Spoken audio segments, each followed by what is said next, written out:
وہ سیرت یہ تھی کہ آقا علیہ السلام کی خدمت گزار تھی. آپس کا تعلق دیکھیے. حدیث مبارکہ کے الفاظ ہیں کہ ایک بار آقا علیہ السلام کا ایک پڑوسی تھا، ہمسایہ تھا، وہ آپ کے گھر تشریف لایا. عرض کی یا رسول اللہ صلی اللہ علیہ وسلم، میں چاہتا ہوں کہ آپ کی اپنے گھر میں دعوت کروں، تو کیا آپ میری دعوت قبول فرمائیں گے؟ اس دن آقا علیہ السلام سیدہ عائشہ صدیقہ رضی اللہ تعالی عنہا کے گھر میں موجود تھے. آپ نے پوچھا کیا عائشہ بھی انوائٹڈ ہے؟ اس نے کہا نہیں. تو آقا علیہ السلام فرمایا پھر میں بھی نہیں. واپس چلا گیا. دوسرے دن پھر آیا، پھر آ کر دعوت دی. پھر آقا علیہ السلام نے پوچھا کیا عائشہ بھی؟ اس نے کہا نہیں. حضور نے پھر فرمایا پھر میں بھی نہیں. تیسرے روز پھر وہ آپ کا جو ہمسایہ تھا وہ پھر آیا. آقا اس نے کہا یا رسول اللہ صلی اللہ علیہ وسلم، میں آپ کو اور ام المومنین سیدہ عائشہ صدیقہ رضی اللہ تعالی عنہا دونوں کو اپنے گھر آنے کی دعوت دیتا ہوں، کیا آپ قبول فرماتے ہیں؟ تب آقا نے فرمایا ہاں میں تمہاری دعوت قبول فرماتا ہوں. یہ انداز محبت، یہ دلی اور قلبی تعلق اتنا مضبوط ہے کہ آپ کے بغیر دعوت پر جانا گوارا نہ کیا. اور آقا علیہ السلام کی جو محبت کا انداز سیدہ عائشہ صدیقہ رضی اللہ تعالیٰ عنہا کے ساتھ تھا، خود سیدہ عائشہ صدیقہ روایت کرتی ہیں، بخاری مسلم ہر کی حدیث کی کتاب میں یہ حدیث مبارکہ موجود ہے کہ آقا علیہ السلام فرماتے اے عائشہ مجھے پتہ چل جاتا ہے جب تم مجھ سے راضی ہوتی ہو تب بھی، جب خفا ہوتی ہو تو تب بھی. سیدہ عائشہ صدیقہ رضی اللہ تعالیٰ عنہ فرماتی یا رسول اللہ صلی اللہ علیہ وآلہ وسلم، میرے ماں باپ بھی آپ پر قربان، میں نے تو آپ کو نہیں بتایا، آپ نے کیسے جان لیا کہ عائشہ آپ سے خفا ہے؟ جو جواب آقا علیہ السلام نے دیا وہ غور طلب ہے. آقا علیہ السلام نے فرمایا اے عائشہ جب تم مجھ سے کسی بات پر خوش ہوتی ہو تو کہتی ہو رب محمد کی قسم، اور جب مجھ سے کسی بات پر خفا ہوتی ہو تو کہتی ہو رب ابراہیم کی قسم.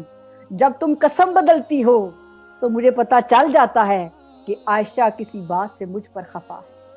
عرض کرنے لگی میرے سرکار میں صرف لفظ بدلتی ہوں، دل میں تو آپ ہی ہوتے ہیں، دل کے اندر تو آپ ہی بسے رہتے ہیں. ناظرین اکرام ذرا غور فرمائیے ان الفاظ پر، اس انداز پر کہ تاجدار انبیاء صلی اللہ علیہ وسلم کا تعلق کتنا قریبی تھا کہ لفظ بدلنے پر آپ کو پتہ چل جایا کرتا تھا کہ عائشہ خوش ہیں یا ناراض ہیں. آج اگر ہم اپنے آپ کو دیکھیں، اختلافات تو انسانوں میں ہو جایا کرتے ہیں اور ہسبینڈ وائف میں تو روز ہوتے ہیں. ہم کیسے اپنے اختلافات، اپنی ناراضگی اور اپنے غصے کا اظہار کرتے ہیں؟ ہمیں جب غصہ آتا ہے، ہم جب اپنے لائف پارٹنر سے ناراض ہوتے ہیں تو ہم ایسے اظہار کرتے ہیں جیسے دوبارہ کبھی ملنا ہی نہیں. ارے آئیے سیکھنا ہے تو در مصطفیٰ سے سیکھیے. کہ اگر ان کے درمیان بھی اختلاف ہوتا، کسی بات پر غلط فہمی ہو جاتی، ناراضگی ہو جاتی، تو وہ کیسے اپنی ناراضگی کا اظہار کیا کرتے تھے. ارے آقا علیہ السلام کی سیرت مبارکہ، آپ کی زندگی گھر کے اندر ہے یا گھر کے باہر، یہ ساری امت مسلمہ کے لیے ہدایت کا چراغ ہے. تو آئیے ہم آقا علیہ السلام کی زندگی کے اس حصے کو کہ اختلاف کا اظہار کیسے کرنا ہے، کیونکہ میرڈ لائف ایک دو دن کی نہیں ہے، یہ لائف ٹائم کا ساتھ ہے. جب تک پیار نہیں ہوگا، جب تک محبت نہیں ہوگی، جب تک عزت نہیں ہوگی، جب تک رسپیکٹ نہیں ہوگی، ایک دوسرے کا خیال نہیں ہوگا، یہ زندگی کی گاڑی نہیں چلے گی. اور وہ جو قرآن نے کہا سورہ روم میں کہ تمہارے جوڑے اس لیے بنائے تاکہ لِتَسْكِنُوا إِلَيْهَا، تم سکون پا سکو، تم راحت پا سکو. تو راحت کیسے ملے گی؟ وہ راحت ایک دوسرے کا احترام کرنے سے، ایک دوسرے کی عزت کرنے سے، ایک دوسرے کے دکھوں اور خوشیوں میں شریک ہونے سے. وہ جو رب کا پیغام ہے کہ جوڑے اس لیے بنائے کہ راحت پا سکو. اور پھر فرمایا یہ اللہ کی نشانیوں میں سے ایک نشانی ہے. کہ میاں اور بیوی کا ساتھ یہ اللہ کی نشانیوں میں سے ایک نشانی ہے۔ اور ناظرین کرام، میاں بیوی کا رشتہ ایسا ہے کہ جب کائنات بنی، جو رشتہ سب سے پہلے بنایا گیا وہ ہسبینڈ اور وائف کا ہے، پھر اس سے آگے ماں باپ بنے، پھر آگے سے باقی رشتے جو ہے وہ وہاں سے جنریٹ ہوئے، لیکن بیسک جو ریلیشن شپ تھی وہ میاں اور بیوی کی تھی۔ اور جب دنیا کا خاتمہ ہو جائے گا، قیامت کا دن ہوگا، تو آپ نے قرآن مجید میں تو پڑھا ہے نا، کہ قرآن مجید میں جنت میں بھی میاں اور بیوی، آخرت میں بھی وہ ساتھ ہوں گے۔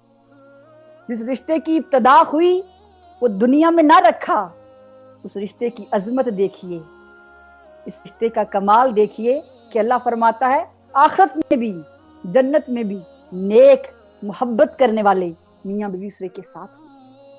تو گویا اس رشتے کا تقدس بڑا ہے، اس کا احترام بڑا ہے، اور جس کا عملی مظاہرہ ہمارے آقا تاجدار انبیاء صلی اللہ علیہ وسلم نے اپنے عمل سے کیا۔